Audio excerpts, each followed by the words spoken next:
Tarek, sentado lá, vamos.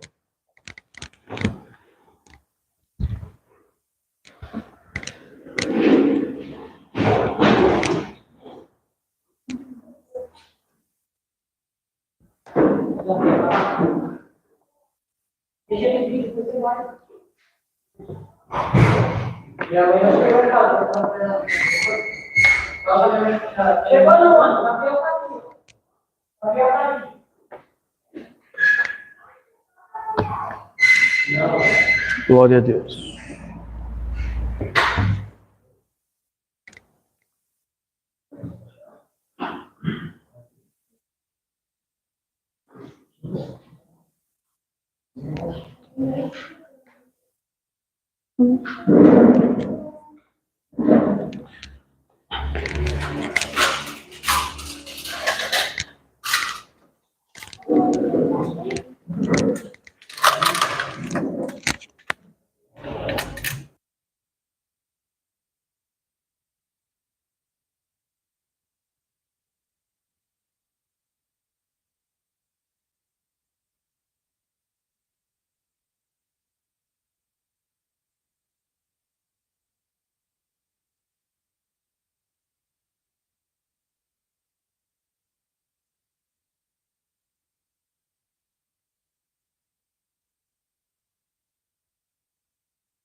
Glória a Deus. Louvado seja o nome do Senhor. O volume está certinho? O som está saindo? Glória a Deus. Amém? Só vamos ver se o som está saindo certinho para a gente já iniciar.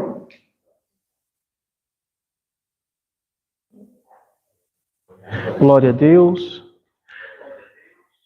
Amém? Vamos fazer essa oração? Senhor nosso Deus e Pai, no nome do Senhor Jesus Cristo, graças damos ao Senhor, porque o Senhor é bom e a tua misericórdia dura para sempre. Deus, estamos nesta noite, meu Pai, diante da tua presença em oração, Senhor, para louvar o teu nome, exaltar o teu nome, engrandecer o teu santo nome.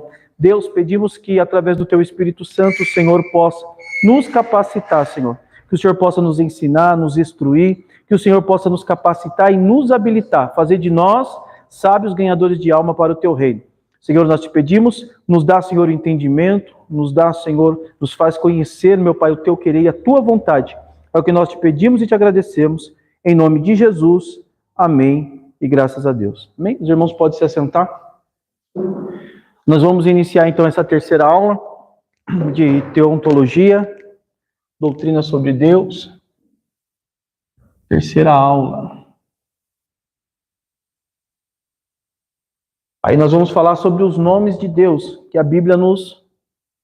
Claro que tem mais alguns nomes, né? Algumas referências. Por exemplo, quando a Bíblia fala Abba, é uma referência para pai, né? Só que assim, esses aqui são os mais conhecidos. Elohim, Yud-He-Vav-He, Eu Sou, Adonai, El-Lion, El-Roi, El-Shaddai, Jeová Jireh, Jeová Nissi, Jeová Shalom, Jeová Tsabaoth, e Elohim, né? Jeová Elohim, Israel. né, que é o Senhor Deus de Israel. Então aqui nós temos as referências bíblicas e as formas a qual Deus ele se apresenta. Então, cada uma dessas formas aqui é uma faceta de Deus, como que Deus ele quer ser conhecido, né? Vai ter um momento que Deus vai se revelar como Elohim, o Todo-Poderoso. Yud-He-Vav-He, né? Que é Jeová ou Yahvé, ou também como nós conhecemos no Êxodo, que é Eu sou o que sou. Vai ter momentos que ele vai se apresentar como Adonai, o Senhor soberano, El Elyon, o Altíssimo, El Roi, o poderoso que vê, El Shaddai, o Todo-Poderoso, Jeová Jireh, o Senhor proverá, Jeová Nissi, o Senhor é a minha bandeira, Jeová Shalom, o Senhor é a minha paz, Jeová Sabaote, o Senhor dos exércitos. Então, todas as vezes que a gente vê falando de exército, de batalha, ele se apresenta como Jeová Sabaote, o Senhor dos exércitos. Sabe quando tem aquela passagem de Josafá, segunda Crônicas, né, que fala sobre Josafá? Ele é o Senhor dos exércitos. Elohim, aqui é uma referência que ele traz no livro de Juízes, né? Nós vamos ler cada uma dessas referências e vamos ver o que está acontecendo. Então, para nós iniciarmos aí, vamos abrir Gênesis capítulo 1, versículo 1, onde ele se apresenta como o Todo-Poderoso.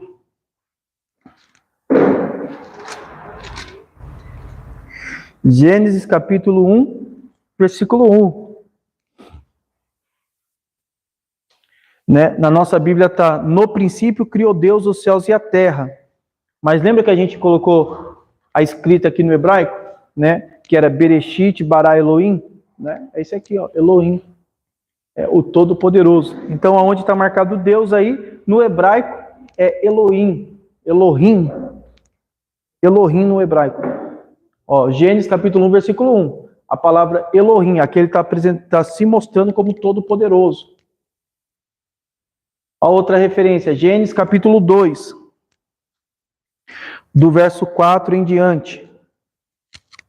Olha o Gênesis capítulo 2, verso 4. Essas são as origens dos céus e da terra, quando foram criados, no dia em que o Senhor Deus, amém? Então, aqui no Gênesis capítulo 2, verso 4, ele está se apresentando como Jeová. Algumas traduções está escrito Jeová, né? O Senhor Deus, a palavra Senhor, Jeová. Então, nós temos aqui também a referência de Êxodo, capítulo 3. Se os irmãos conseguirem acompanhar aí, Êxodo, capítulo 3. Depois é bom os irmãos marcar isso daí, porque aí você sabe onde que faz referência de cada nome. Êxodo, capítulo 3, verso 13. Então disse Moisés a Deus: eis que quando vieram os filhos de Israel, ele disser, vamos ler de novo, verso 13. Então disse Moisés a Deus: eis que quando vieram os filhos de Israel, ele disser, o Senhor Deus de vossos pais enviou a vós, e eles me disserem, qual é o seu nome? Que lhe direi? E disse Deus a Moisés, eu sou o que sou. Então aqui, esse eu sou o que sou, ele está se apresentando como Yud-He-Vav-He. Eu sou o que sou, né? Então, no Gênesis, no Êxodo, capítulo 3, ele se apresenta como eu sou o que sou. Então, quando a gente vê essa expressão,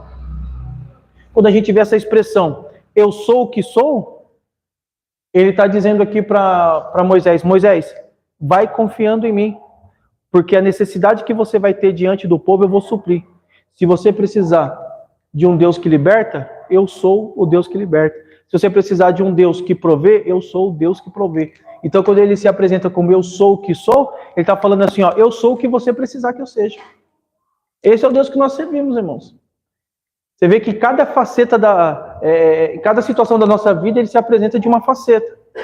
Ele se apresenta de uma forma. Porque esse é o Deus Todo-Poderoso que nós servimos. Ó, Adonai, Isaías capítulo 61.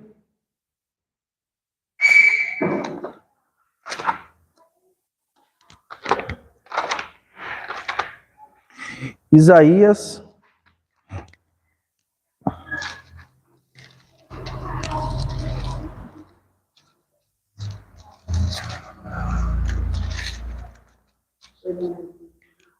Ó, Isaías 61, verso 1. Ele vai se apresentar como Adonai.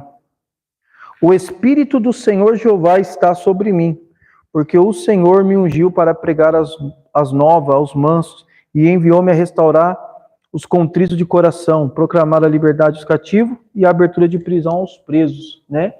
Então aqui, ó, Adonai, o Senhor soberano, porque Isaías está dizendo, ó, o Senhor soberano está sobre mim, né? Então nós temos aí o Adonai, o Senhor soberano.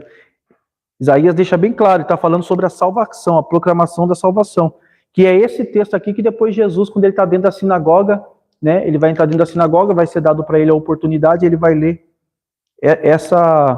esse capítulo de Isaías, né? O Espírito do Senhor Jeová está sobre mim. O Senhor, né, o Adonai, o Espírito do Adonai está sobre mim.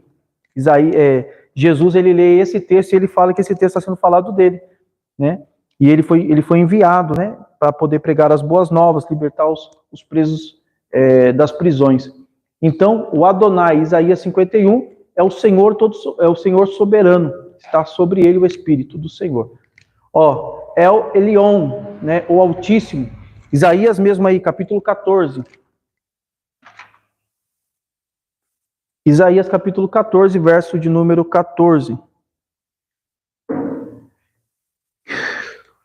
Olha o que está escrito: subirei acima das mais altas nuvens e serei semelhante ao Altíssimo. Essa palavra Altíssima que está sendo referido aqui nesse texto, irmãos, é o próprio Satanás dizendo, né? Porque a intenção dele não era ser maior que Deus, era ser igual a Deus. Essa era a soberba de Satanás. Então ele diz aqui, ó, eu subirei acima das mais altas nuvens. Essa referência de nuvens aqui são anjos. Quando a gente entrar na doutrina de angelologia, nós vamos falar sobre isso daí.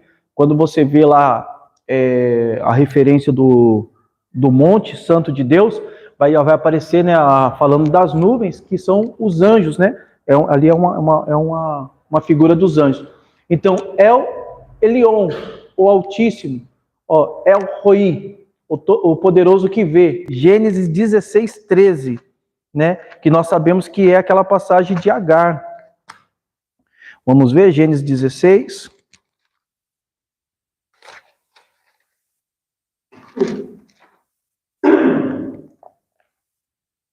Ó, como que Deus vai se apresentando. Você vê como que é tremendo, irmãos?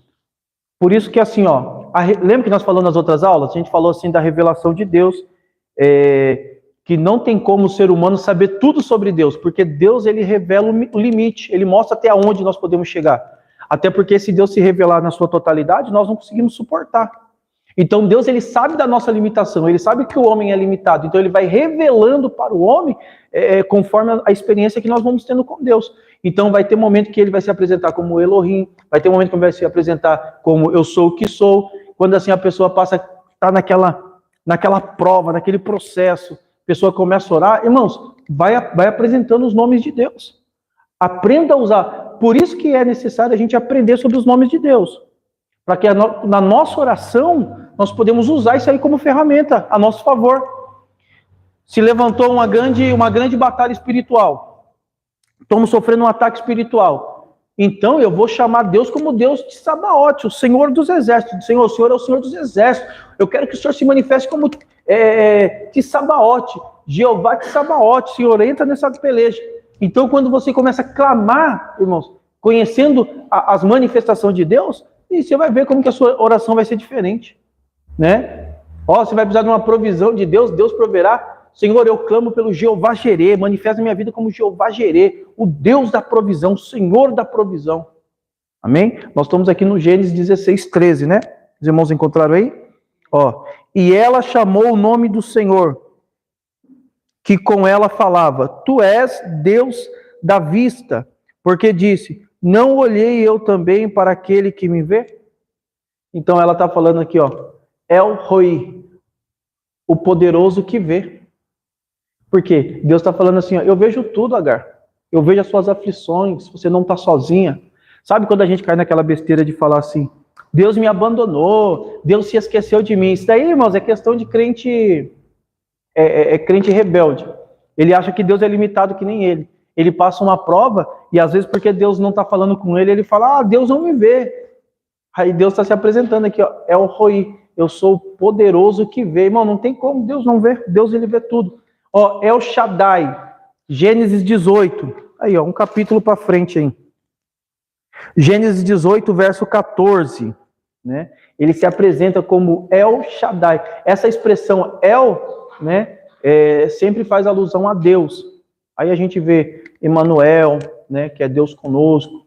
Aí tem Gabriel. Sempre que tem esses nomes com El, eu queria fazer alguma referência a Deus.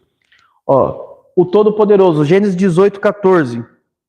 Haveria coisa alguma difícil ao Senhor? Ao tempo determinado tornarei a ti por esse tempo da vista, e Sara terá um filho, né?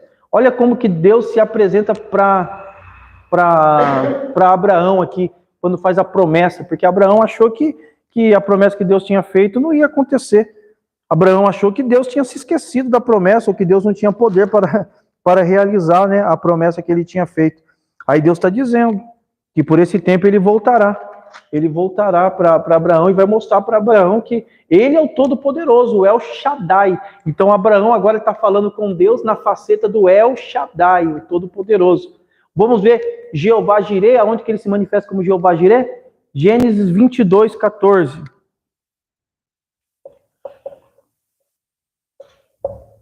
Gênesis 22.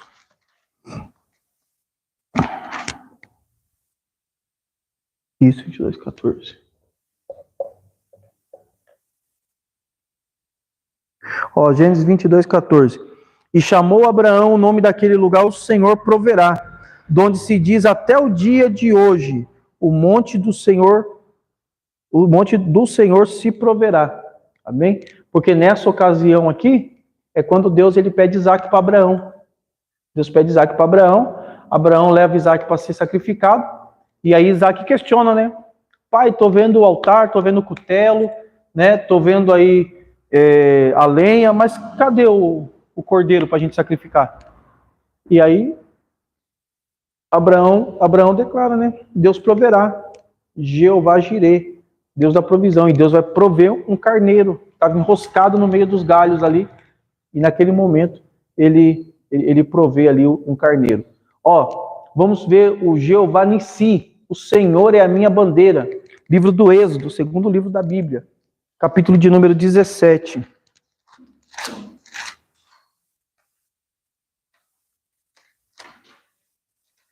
Êxodo 17. Irmão, depois que você pega isso daí, você vai orar, clamando a Deus em cada manifestação dele, você vai ver como que a sua oração vai ficar diferente.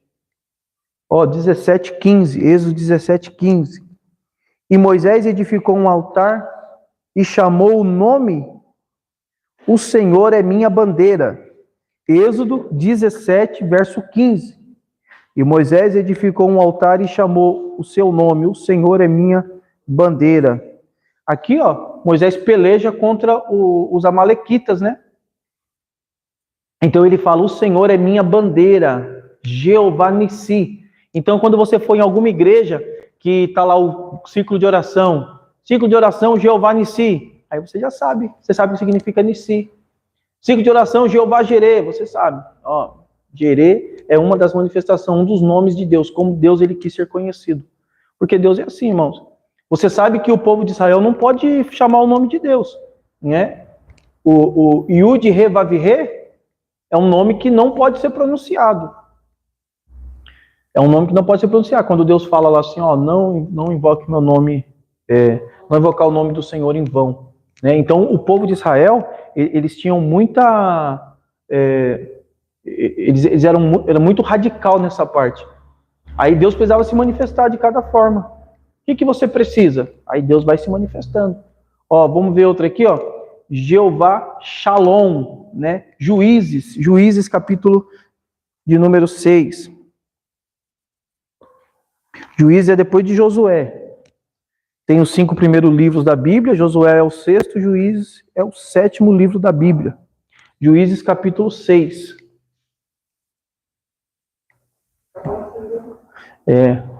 Nunca folheou tanta Bíblia na vida, né? Juízes capítulo 6, verso 24.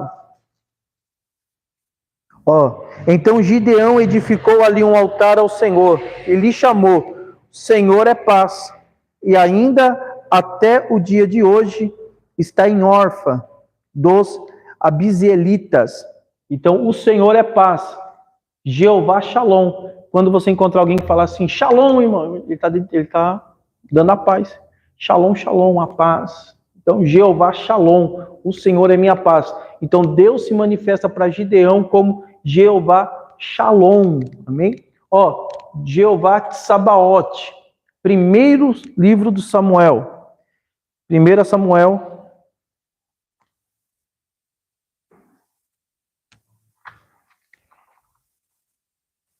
Primeiro livro de Samuel.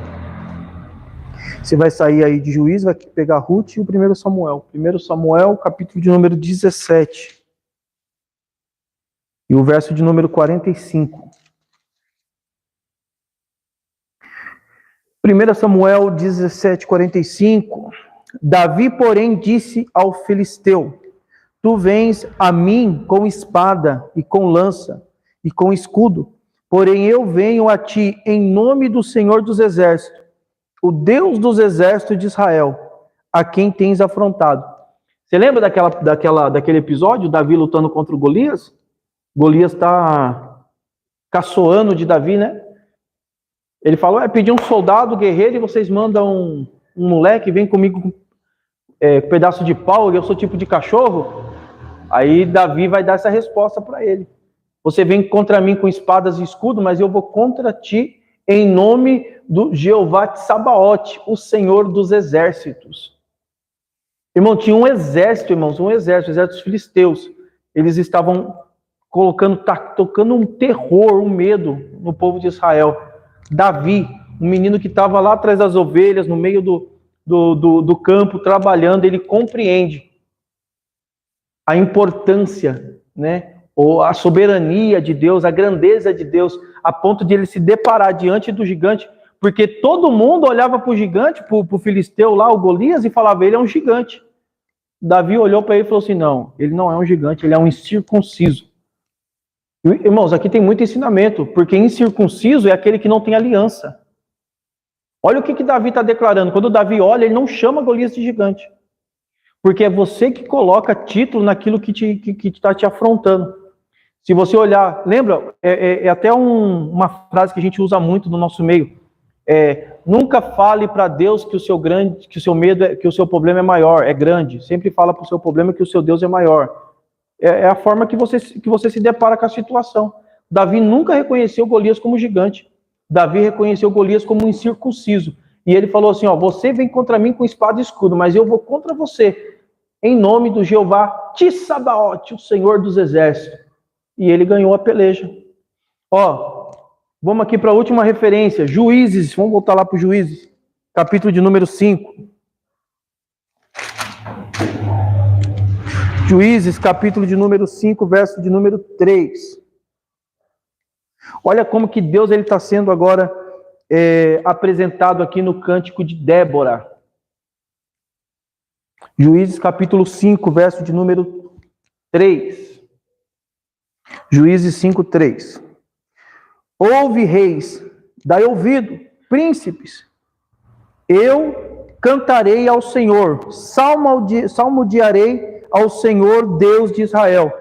Quando ela fala aqui, esse Senhor Deus, ela está falando, o Senhor é Jeová, a palavra Deus aqui é Elohim de Israel, Jeová Elohim de Israel. Juízes capítulo 5, verso 3. Olha que cântico lindo que ela está falando, porque ela está falando assim, Jeová Elohim de Israel. Lembra? Elohim, o Todo-Poderoso, ela está cantando assim, Jeová, o Todo-Poderoso de Israel. Você viu como é interessante a gente saber os nomes de Deus, a forma que Deus ele se manifesta? Porque através daí nós conseguimos então compreender a forma que Deus ele quer falar com cada um de nós. Amém, irmãos? Os irmãos pegaram aí essa parte? Eu vou apagar aqui, viu? Depois, se os irmãos quiserem, eu mando a foto.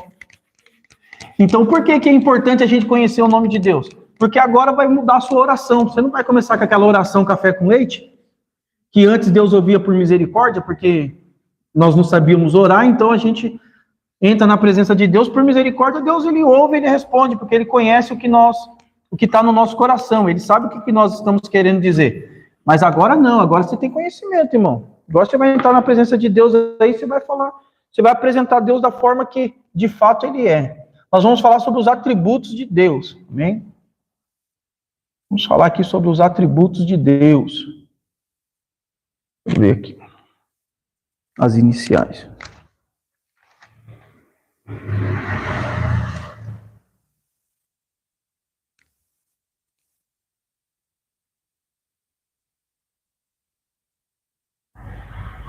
Vou colocar assim. Presença, ciência e potência. A onipresença, a onisciência e a onipotência de Deus. A palavra oni, ela vem da palavra grega hominem. Hominem. Dessa palavra hominem é que surge a palavra oni, que significa tudo ou todo. Então, quando nós falamos onipresença,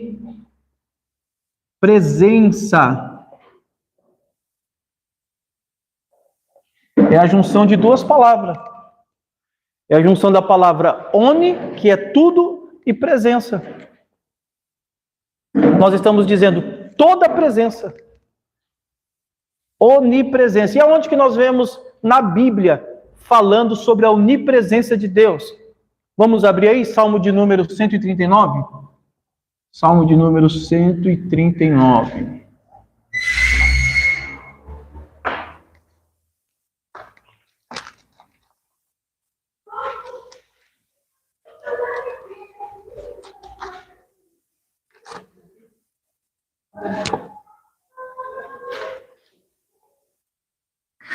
Salmo 139.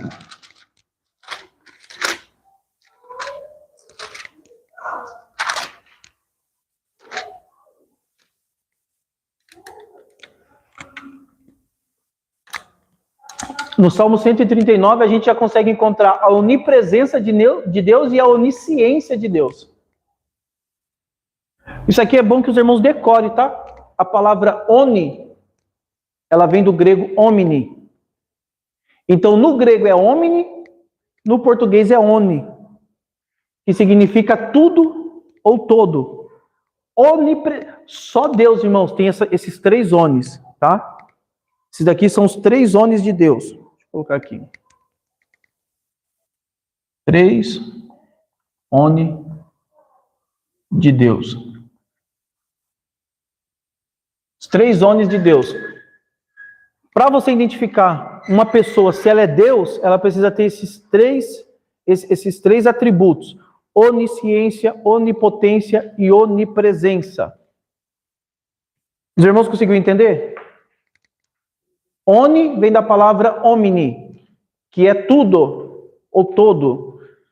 Onipresença, toda a presença. Olha o Salmo 139. Senhor, tu me sondaste e me conheces. Só esse aqui, o Senhor me sondaste e me conhece, esse me conhece já está falando da onisciência de Deus também. Olha o verso 2.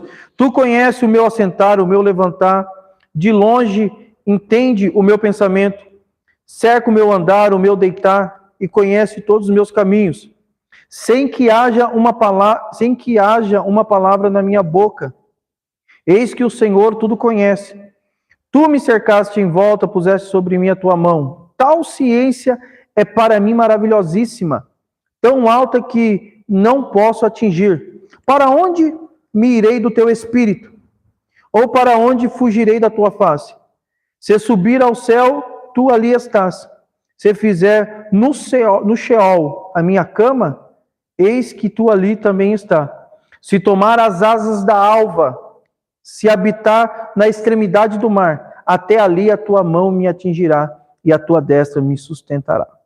Amém? Então o que o salmista está falando? Que não tem para onde correr, que todos os lugares Deus está. Onipresença. Isso daqui dá para Deus a possibilidade de estar em qualquer lugar. Qualquer lugar Deus está. Amém? Aí aqui agora mexe um pouquinho com a gente. Se Deus está em todos os lugares, então, por exemplo, tem pessoas que acham que só uma denominação vai ser salva. Não, irmãos, toda denominação Deus está. Todos os lugares Deus está. Lá na sua casa Deus está, num bar Deus está, no mais alto céu Deus está, na profundeza do mar Deus está. Em todos os lugares Deus está. Por quê? Por causa da onipresença dele. Só tem um problema, né? Que tem presença ativa e presença passiva.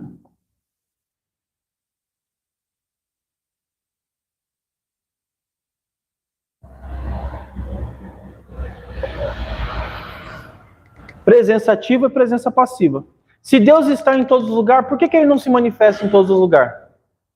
Porque no lugar onde ele não se manifesta, ele está na sua presença passiva. Por isso que há uma condenação para todos os seres humanos, para toda a humanidade. Que não importa onde você estiver, Deus está com os olhos em você. Deus está com os olhos em todos os seres humanos que passam por esta terra. A onipresença de Deus, ela faz com que Deus, irmãos, esteja presente em lugares que você está sozinho, que não tem ninguém te olhando. Aí vem aquela expressão que a gente sempre usa na igreja, irmãos, os olhos de Deus são como chamas de fogo, nada passa desapercebido diante da presença de Deus. É Deus dizendo assim, ó, eu uso a minha onipresença. Então, se você tentar fazer qualquer coisa escondido, você pode esconder dos homens, mas diante de Deus está palpável. Tem pessoas que fazem coisas no oculto, irmãos, na sombra, os olhos de Deus estão lá. Por isso que não vai ter nenhum alívio, né, na hora do julgamento para as pessoas. Porque Deus, ele contempla tudo. Nada consegue, irmãos, passar desapercebido diante de Deus. Nada. Por quê? Porque o nosso Deus, ele é onipresente. Ele consegue ver tudo. O que você faz escondido no banheiro, o que você faz escondido nos terrenos baldios, o que você faz escondido nas esquinas, nas vielas, tudo que você fazer tentando esconder de alguém, de Deus não tem como esconder. Davi não. Elias tentou se esconder de Deus. Elias ficou com medo, ele falou assim, eu vou me esconder na caverna. Aí Deus estava lá na caverna. Deus fala para Davi, o que você está fazendo? Para Elias, o que você está fazendo aqui, rapaz? Deus estava lá, irmãos. Deus estava lá. É por isso que é tão lindo, irmãos. Às vezes você está lá na sua casa, passando uma prova, um processo. Aí você dobra o seu joelho lá e começa a orar. E aí Deus, ele ouve a sua oração. Aí Deus usa alguém para poder falar com você. Aí vai falar assim, olha, eu vi quando você estava lá na sua casa orando e tal. Aí a gente vê a onipresença de Deus. Jesus falou assim, ó, quando você entrar no teu quarto e falar com teu pai no secreto, teu pai que te vê no secreto, ele vai te recompensar em público. Irmãos, isso aqui é muito forte, Porque assim, isso vai fazer com que nós nos atentamos mais para o nosso testemunho. Porque Deus é onipresente. Os irmãos conseguiram pegar até aqui a onipresença de Deus? Deus, ele é onipresente, irmãos. Deus, ele consegue ver tudo. Então, a onipresença de Deus. Agora, vamos falar um pouquinho. A onipresença de Deus, a referência aqui eu já dei do Salmo 139.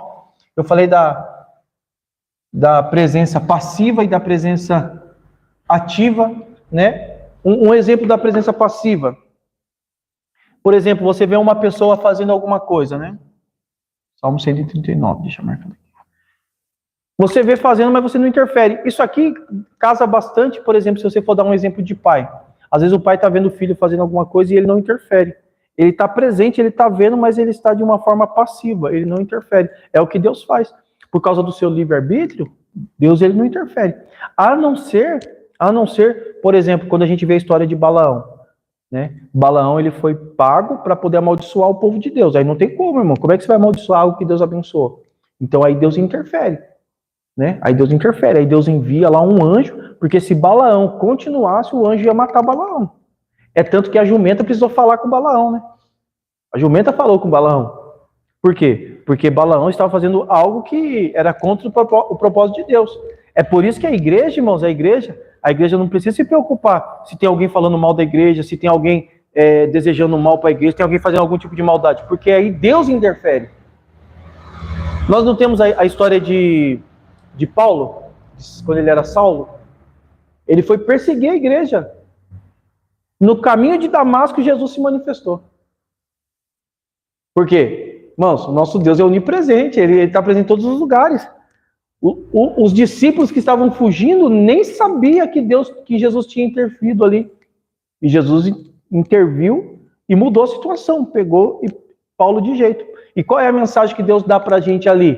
Que todo perseguidor da igreja, cedo ou tarde, ele vai ter um encontro com Jesus no caminho de Damasco. Então, irmãos, se tem alguém falando mal da igreja, se tem alguém apedrejando, irmão, não se preocupa. A nossa obrigação é pregar o evangelho, é pregar a mensagem da cruz. Essa é a nossa função. Tudo que vai acontecer depois disso é com Deus. Se Deus achar que a igreja precisa de uma intervenção, ela vai ter. Porque quando a gente olha para Daniel na cova dos leões, Deus interviu. Daniel não foi destruído pelos leões.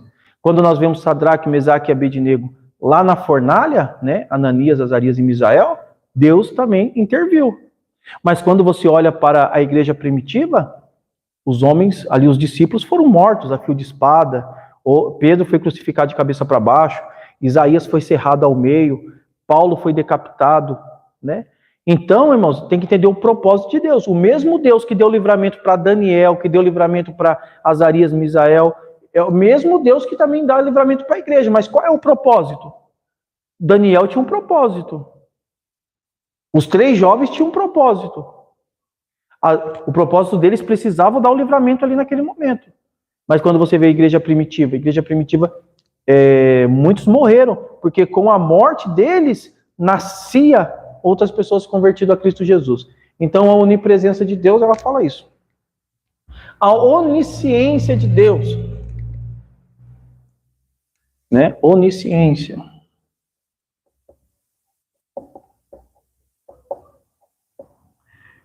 Onisciência, como a gente tem falado, oni é tudo, ciência é conhecimento, né? Ó, uma referência para a onisciência de Deus. Romanos capítulo 11. Vamos abrir Romanos capítulo 11.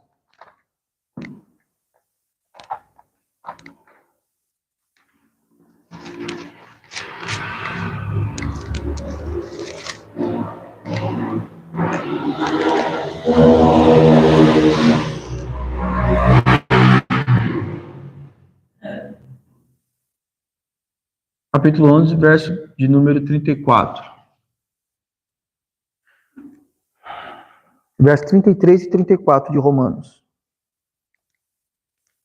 Diz assim, ó, o verso 33. Ó profundidade das riquezas, tanto da sabedoria como da ciência de Deus. Quão insondáveis são os seus juízos, e quão inescrutáveis são os teus caminhos. Porque quem compreendeu o intento do Senhor? Ou quem foi o seu conselheiro?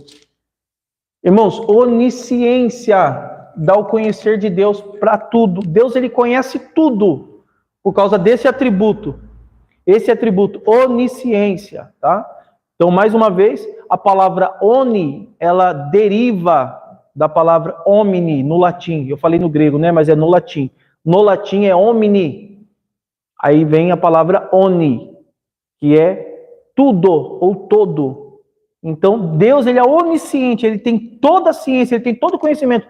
Hoje, para nós, ter conhecimento de alguma coisa, nós precisamos estudar. Para Deus não é instantâneo. Deus tem um conhecimento de tudo de forma instantânea. Você quer ver aqui um desenho para a gente poder entender isso aqui de forma mais clara?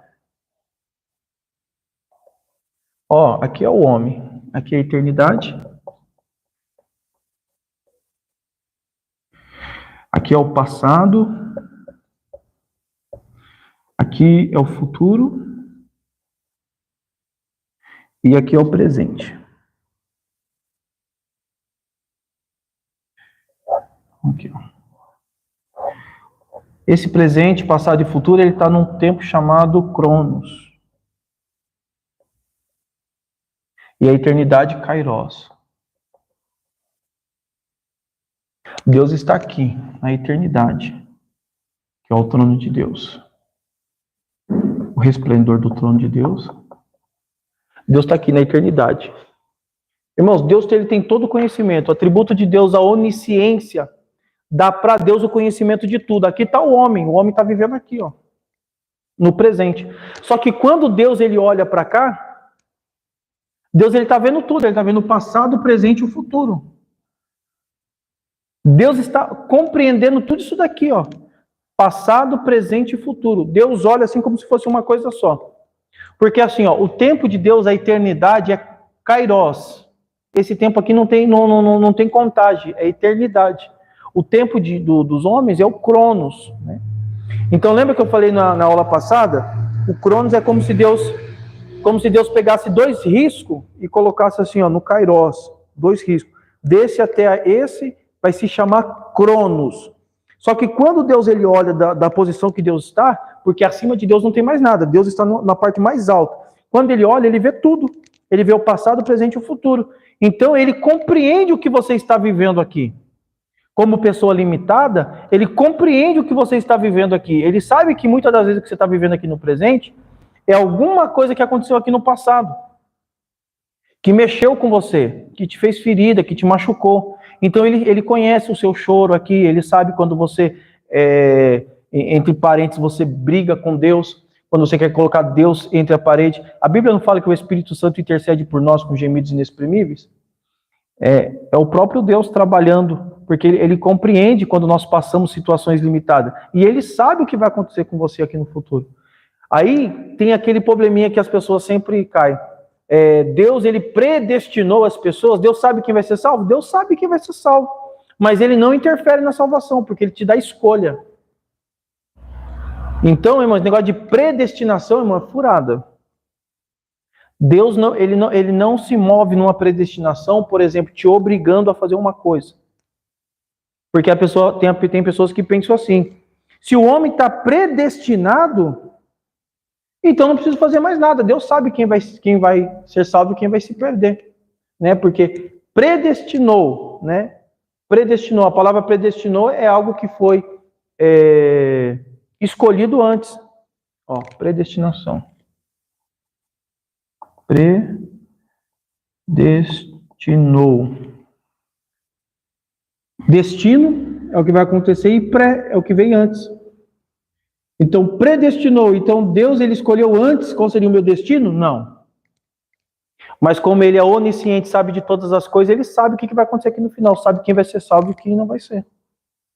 Então, não quer dizer que Deus ele separou alguém para ser salvo. Não, por ele ser Deus, ele sabe das coisas. Ele sabe o final antes de começar. Ou você acha que quando Deus estava lá no Gênesis, no capítulo 1, Deus está falando, haja luz. Lá Deus já sabia que Davi ia lutar com Golias, que Davi ia vencer Golias. Lá Deus já sabia que Jesus ia vir na cruz, Jesus ia morrer, Jesus ia ressuscitar depois do 3º dia. Ele já sabia, mas não quer dizer que ele obrigou isso a acontecer. É tanto que Jesus, ele teve opção.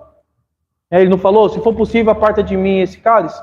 Mas ele mesmo fala, mas que seja feita a sua vontade. Então, Deus, irmãos, ele sabe o que vai acontecer lá no final de todas as coisas. E Deus, ele dá a opção para as pessoas. Então, a onisciência de Deus, que nós lemos aí em Romanos capítulo 11, né, o verso 33, ele deixa bem claro, né? Fala sobre a sabedoria. Profundidade de riqueza, tanto de sabedoria como de ciência. Nós não conhecemos nada, Deus, ele conhece tudo. Deus está no controle. Amém? Os irmãos que estão pegando até aí? Não tá difícil de entender ou não? Tá não? Então vamos falar da onipotência de Deus?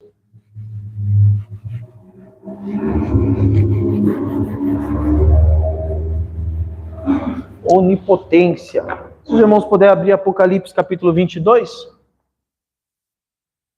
Onipotência.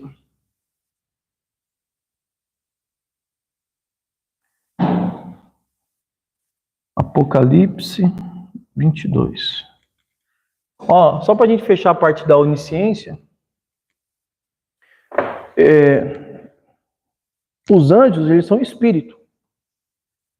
Mas eles não sabem, irmãos. Eles não sabem de tudo. Só quem sabe de tudo é Deus.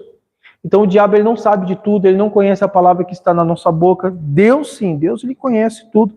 Deus ele sabe a palavra antes de sair da nossa boca. Deus ele nos conhece antes mesmo da gente ser formado no ventre da nossa mãe. Essa é a onisciência de Deus, tá? A onisciência de Deus, irmãos, faz com que Deus ele conhece tudo no espírito, tudo no material. Deus não fica limitado, Deus está no controle de tudo. Então só Deus é onipotente, onipresente, onisciente. A onipotência de Deus, vamos falar sobre a onipotência de Deus. Apocalipse, capítulo 22, e o verso de número 10.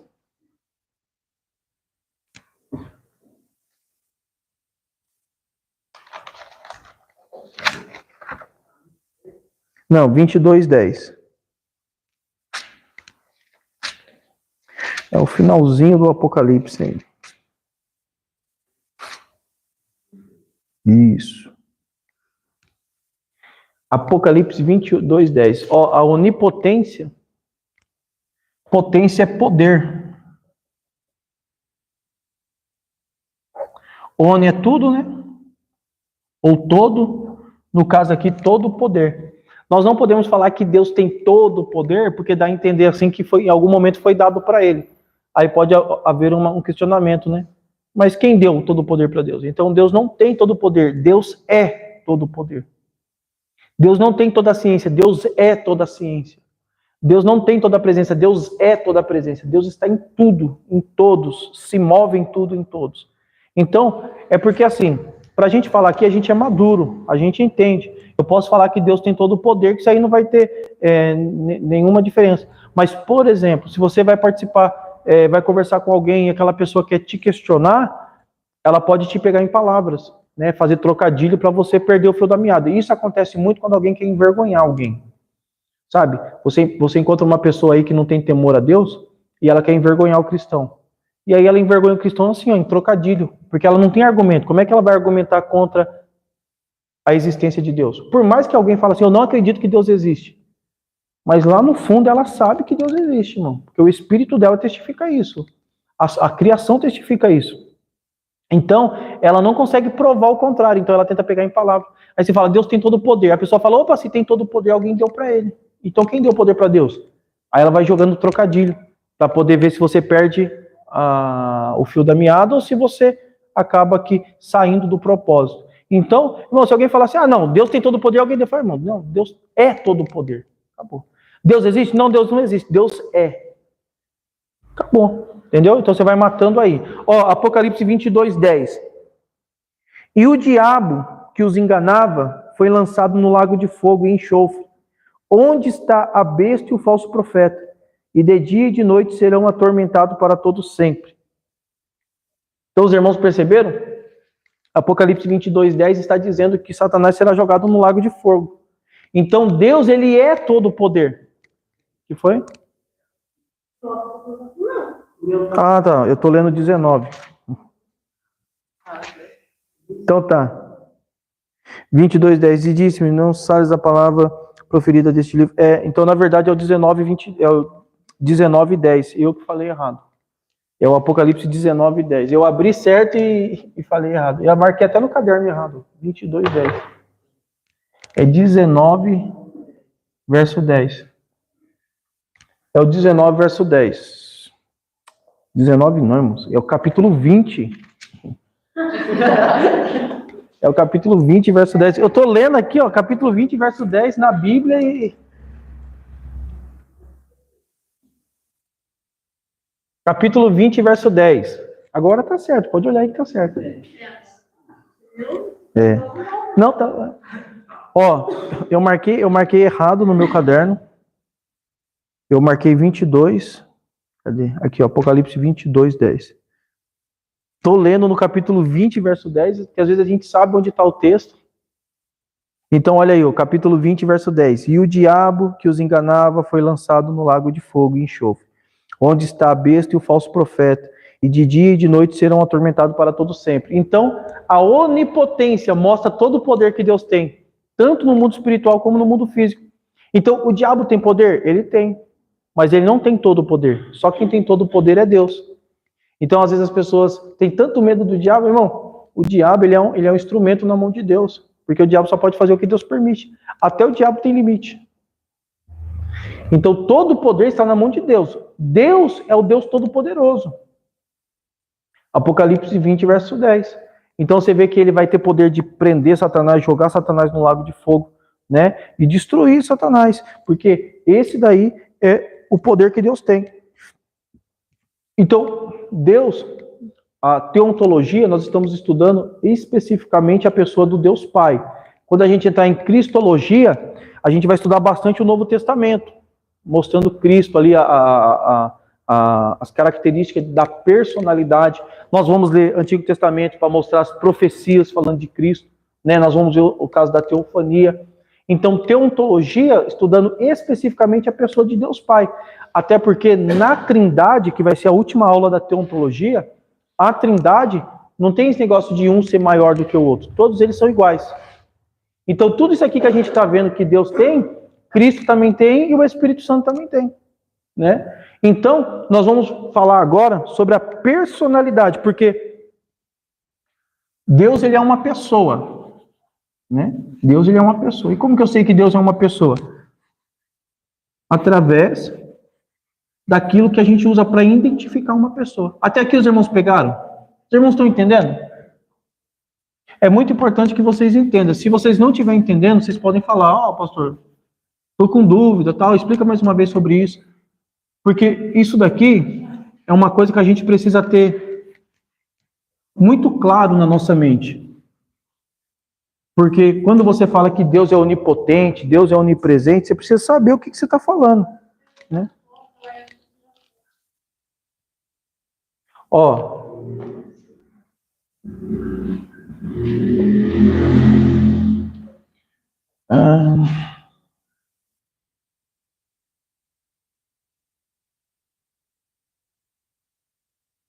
Aqui é o homem e aqui é Deus. Isso aqui é uma coisa que a gente sempre vai entender. Aqui é a alma, aqui é o espírito, aqui é o corpo. O homem é uma alma que tem um espírito e habita num corpo. Deus, ele é um espírito que tem 3 almas. Nós vamos falar isso aí com mais detalhe quando a gente estiver falando sobre a Trindade, a terceira aula da teontologia, a última aula da teontologia. Então, nós somos trino. A alma, o que nós somos é aqui, ó, é a alma, é o eu. Aqui é o meu corpo, aqui é o meu espírito. Tá? Então, o que eu sou é esse aqui, ó, a alma, nós somos alma. Por isso que Deus, ele é espírito, João 4:24, Deus, ele é espírito, mas que possui 3 almas, o Pai, o Filho e o Espírito Santo. Tudo bem? Só que aqui, ó, como nós estamos trabalhando só com o Pai, tem 3 coisas aqui, ó, personalidade,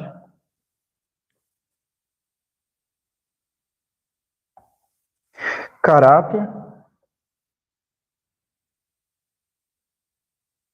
e temperamento.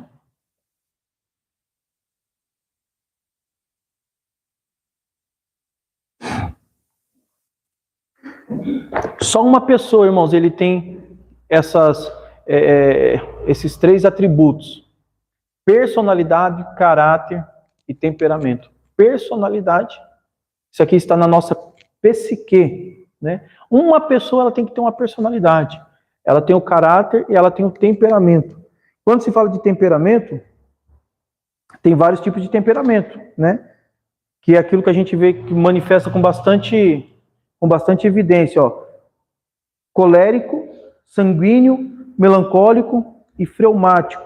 Cada um desses temperamentos, conforme fosse destacando, a pessoa vai ficar conhecida por aquilo.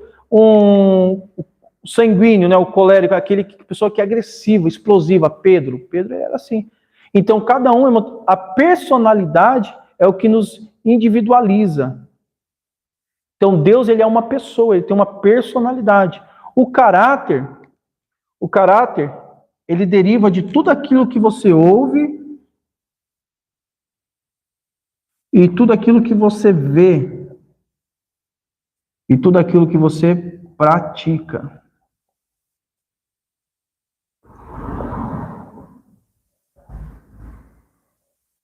Vai definir o seu caráter. O caráter da pessoa é definido aqui, ó, por aquilo que você ouve, por aquilo que você vê, por aquilo que você pratica. Então a pessoa nasce com caráter formado? Não. O caráter é formado dentro da criança. O caráter é formado dentro da pessoa. Então nós precisamos entender que o caráter ele é formado dentro daquilo que a gente ouve, vê e pratica. Tá? E o temperamento. Tem pessoas que o temperamento dela muda e você consegue distinguir quando o temperamento dela muda. Há um momento que a pessoa está mais calma, mais pacífica, tem um momento que ela está mais afórica, né? Eufórica. Então, ó, uma pessoa ela tem que ter personalidade, caráter e temperamento. Deixa eu colocar um P aqui. Temperamento. Todos os irmãos estão entendendo? Quando, ó, nós somos uma alma,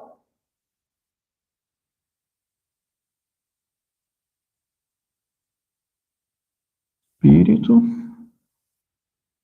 e corpo. Nós vamos falar bastante isso aqui quando a gente entrar numa doutrina chamada hamartiologia, ou armatiologia, que é a doutrina do pecado. Que aí a gente vai ver onde que o pecado atua. Então nós somos alma, possuímos um espírito e habitamos num corpo. Quando a gente aceita Jesus, o Espírito Santo de Deus ele vem habitar aqui, ó, dentro do nosso espírito. Então quem nasce de novo é o espírito. Ó, aqui está espírito com E minúsculo, porque é o espírito humano. O Espírito Santo, espírito com E maiúsculo, vem habitar dentro do nosso espírito. Aí esse espírito que nasceu de novo, ele vai trabalhar para mudar isso aqui, ó, a alma. Porque é onde vem a mudança de caráter. Por isso que tem aquela frasinha, né? Quem roubava não rouba mais, quem matava não mata mais. Por quê? Porque tem que mudar o seu caráter. O seu caráter não é mais moldado pelas coisas da terra, o seu caráter vai ter que ser moldado pelas coisas do alto. Como que o caráter do ser humano pode mudar? Através da palavra de Deus. O Espírito nasce de novo, quando você aceita Jesus, o Espírito Santo vem habitar dentro do seu espírito. A sua alma, ela é moldada conforme você vai ouvindo a palavra de Deus. Você ouve a palavra de Deus ela vai limpando a sua alma, moldando o seu caráter. Aí, o ser humano não consegue compreender isso, irmãos. Eles falam, nossa, como que pode? Antes era bandido, era traficante, era prostituta, era matador, agora aceitou Jesus, está correndo, está se escondendo dentro da igreja, se escondendo atrás da Bíblia. Não, a palavra de Deus ela tem poder para mudar o caráter de um homem. Qual é o Deus que nós servimos que não tem poder de mudar o caráter de um homem? Então não é Deus, irmão, é Baal. O nosso Deus não, ele muda. Para isso precisa haver uma conversão. O que é conversão? Você está andando aqui, ó, nessa direção, ó. Aí vai ter uma conversão. Você vai mudar o caminho. Conversão é desvio, mudança de caminho. Porque se você continuasse caminhando aqui, o final dele é abismo.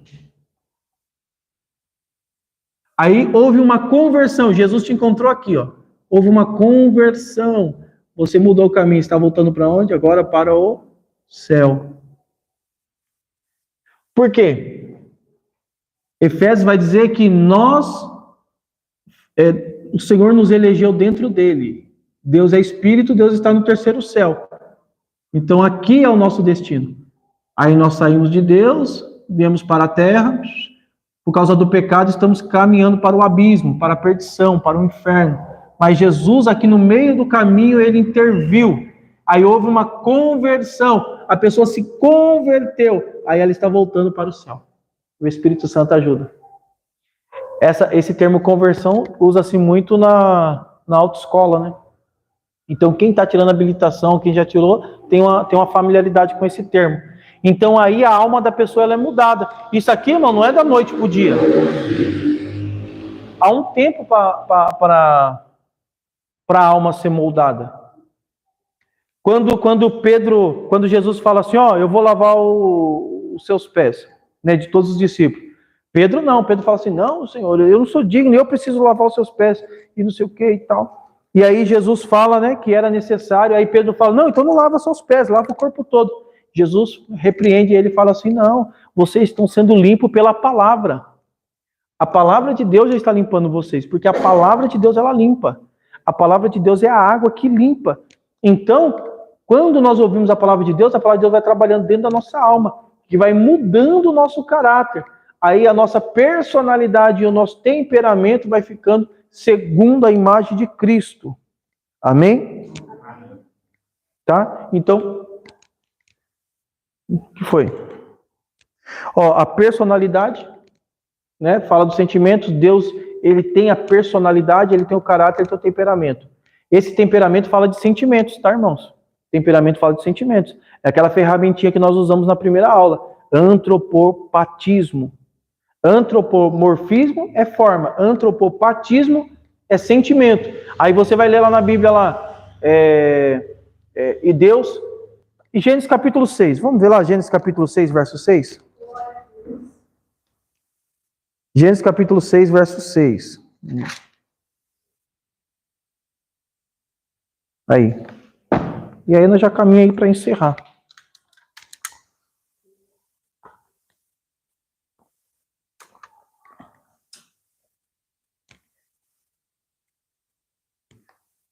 Isso, Gênesis capítulo 6, verso 6. Ó. Então arrependeu-se o Senhor de haver feito o homem sobre a terra e pensou em seu coração. Então, arrependimento é um sentimento. Quando a gente lê lá em Isaías, por exemplo, quando fala assim, e Deus se irou, a ira é um sentimento. Então nós temos prova, irmãos, que Deus ele tem personalidade, Deus ele tem caráter, Deus ele tem temperamento. Na aula passada a gente falou dos atributos morais, que é do caráter. Deus é santo, Deus é justo, Deus é amor. Lembra que a gente falou? Por causa do caráter, por causa dos atributos morais, Deus ele não se corrompe.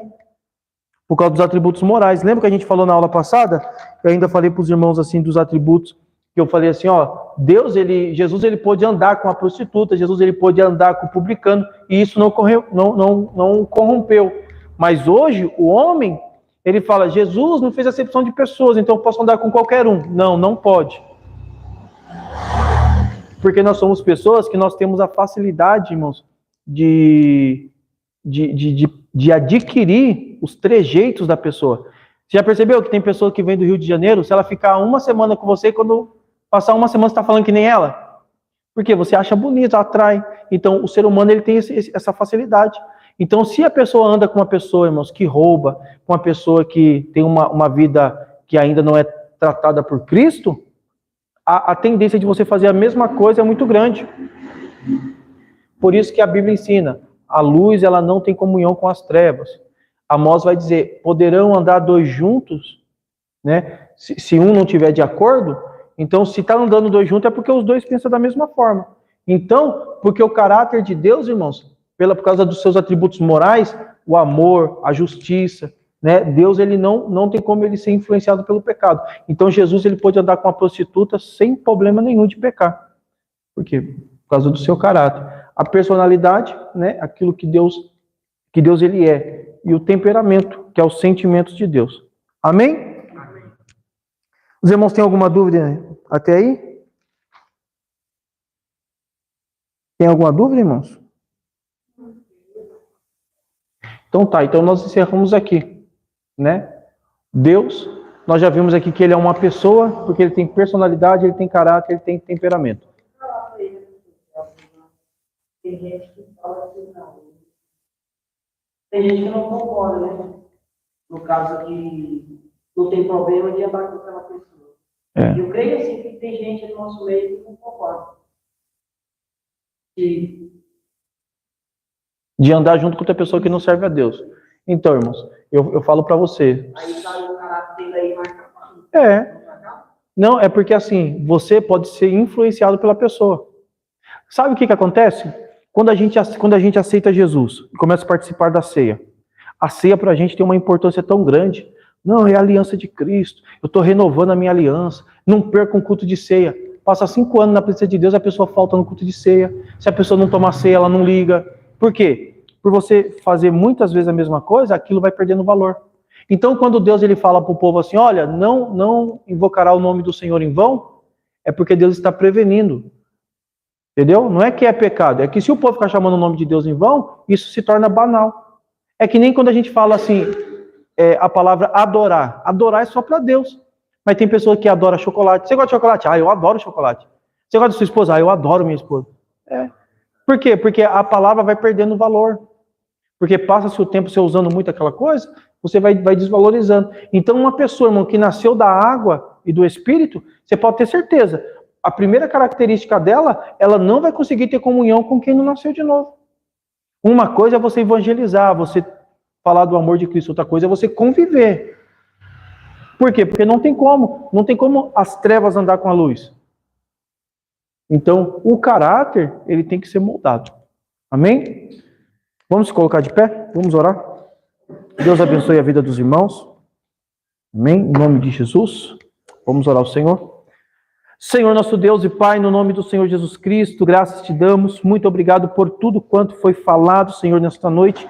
Que o Teu Espírito Santo possa nos capacitar, nos habilitar, que o Teu Espírito Santo possa nos ensinar, que cada dia mais nós venhamos crescer na graça e no conhecimento. Deus, pedimos que da mesma forma que o Senhor nos trouxe segurança, nos leve em segurança para as nossas casas, para os nossos lares, livrando de todo perigo, de todo mal. Os irmãos que crê, digam amém. Dê uma linda salva de palmas ao Senhor Jesus.